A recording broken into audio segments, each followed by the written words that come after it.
massive dead money cap hit after releasing Russell Wilson of $85 million. That is the largest known dead cap hit ever.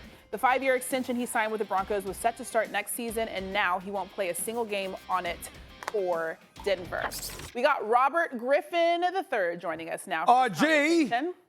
Hello, sir. Long What's time. up, Stephen A? How you doing, brother? What's up, man? What's up? You see Shannon with Shannon with his teal jacket on under the Brioni jacket. You know what I'm saying? I mean, yeah, you know that. I didn't know it was Brioni. He told me that. I didn't know. He told me that.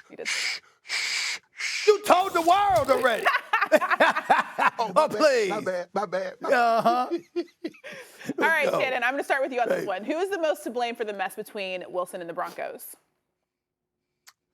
What we thought was going to be a marriage made in heaven because the Broncos had a nice, talented group of receivers. Russ could throw the ball extremely well. It turned out to be a match made in hell. For me personally, I thought Russ came with the wrong attitude. I think he wanted things that he never got in Seattle, concessions that the Broncos made early on because they hadn't had a quarterback of this caliber since Peyton Manning left. And so maybe it was unknown to them, and they might have thought that this is what quarterbacks do, that they have an office in the building, that they're able to come in a different entrance, and they're able to get parking spots, X amount of parking spots at the stadium. I just don't think he ingratiated himself with the team that much. I thought it was a bad hire from the beginning. Nathaniel Hackett, they hired Nathaniel Hackett thinking they were going to get Aaron Rodgers. Aaron Rodgers did what he's supposed to do. He got his guy a head coaching job and went back and got $50 million from the Green Bay Packers. I don't believe, me personally, and I could be wrong, and if I'm wrong, I apologize, listening audience, that Aaron Rodgers never, ever intended to play for the Denver Broncos. What he did do, intend to get his offensive coordinator at Green Bay, a friend of his, a job as a head coach in the National Football League, and he did just that.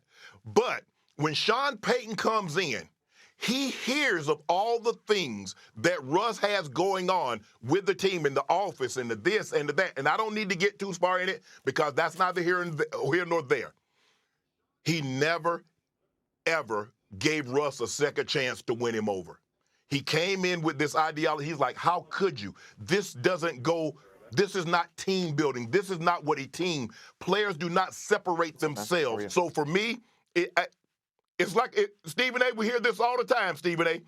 Somebody has to give up $20, $30 million in a divorce, and they say, man, No.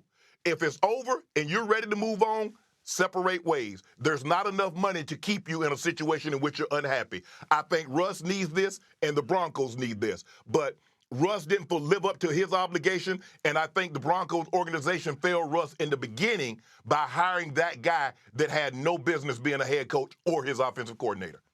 Go ahead, RG3. See, yeah, Shannon, this is why you were one of my favorite players growing up. Because, like, not only you're funny and great at what you do, but you also going to keep it real. And that's where I think people are looking at this from the wrong perspective. Russell Wilson got paid was going to get paid $242 million to lead the Broncos to Super Bowls.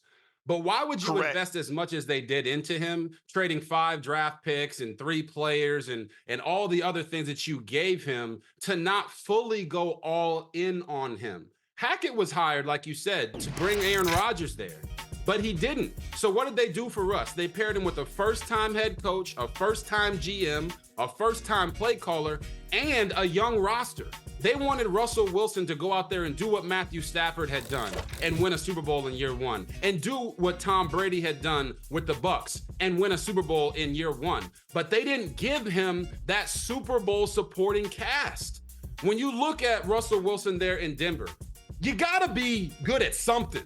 And I'm not talking about Russ, I'm talking about the Broncos in general. You can't be bad on offense, defense, and special teams. You gotta pick one. No one in the NFL right now is going to the Super Bowl and doing great things without having a great supporting cast. The Kansas City Chiefs, they win the Super Bowl this year. They're a dynasty now, but their offense wasn't as good. But they had the number 2 defense in the NFL. So when I look at all of this, I say to myself, who did Russell have to lean on when he got there, especially when Sean Payton came in? Sean Payton's Jays? Nah, they're really cool, but Sean Payton never wanted him at any step or any point in this entire process. So I think if you're talking about an $85 million dead cap hit, guys, Shannon, you've been around the game for a long time. Stephen A., you've been doing this for a long time. I have. $85 million? If they're willing to take an $85 million cap hit, that tells you everything that you need to know That's where I was going. About what they think about Russ and why they're willing to move on. That's where I was going. You know, Broncos release Russell Wilson. And basically what this question is, who's most to blame for that situation? RG3, it's Russell Wilson. It's Russell Wilson. 11-19 as a starter. 11-19 as a starter. No playoff appearances in 2 years. Let's throw out this stat. First 3 seasons in the National Football League, Russell Wilson was on a rookie contract, made $2.2 million playing on that rookie third-year contract. Led the Seahawks to a 6-2 postseason record, which included 2 Super Bowl appearances and 1 Super Bowl championship, right? Do you know what he's done since the 9 seasons since, Shannon? RG3? What? 3-5 in the playoffs without advancing beyond the divisional round in 9 years, and he's been paid over $264 million.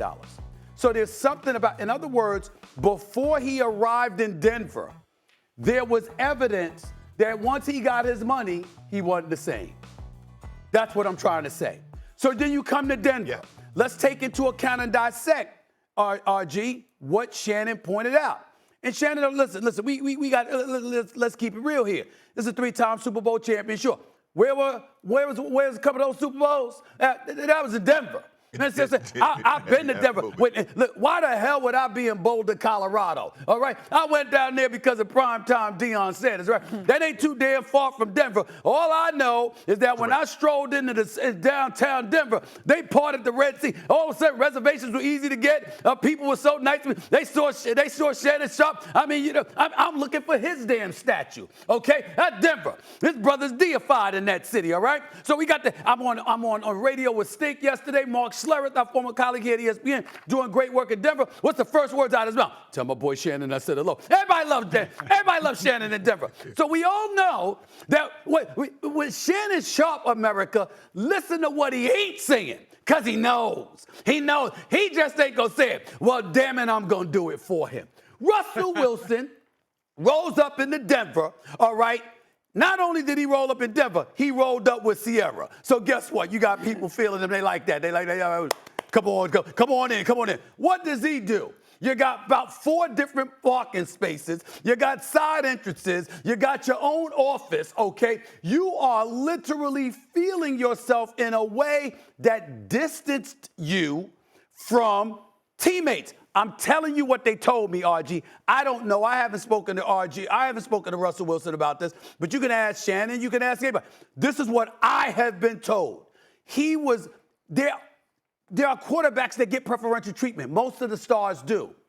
But not all of them abuse it to the degree Russell Wilson was accused of abusing it. And that was one of the reasons you saw dudes looking at him side eyes, or in one case, somebody walking up into his face on the sidelines and getting at him, upset that one of the players got traded away for him because you looked at him and you said, yo, this is not the person we thought we were getting. Now, I'm not casting any aspersions on Russell Wilson. I don't know him like that. He seems to be a really nice guy, but I'm telling you, there were a lot of hits about his persona, his temperament, his personality that were just as glaring in a negative way to people as his performance. That's just what they're saying. All right, we've got to leave it there.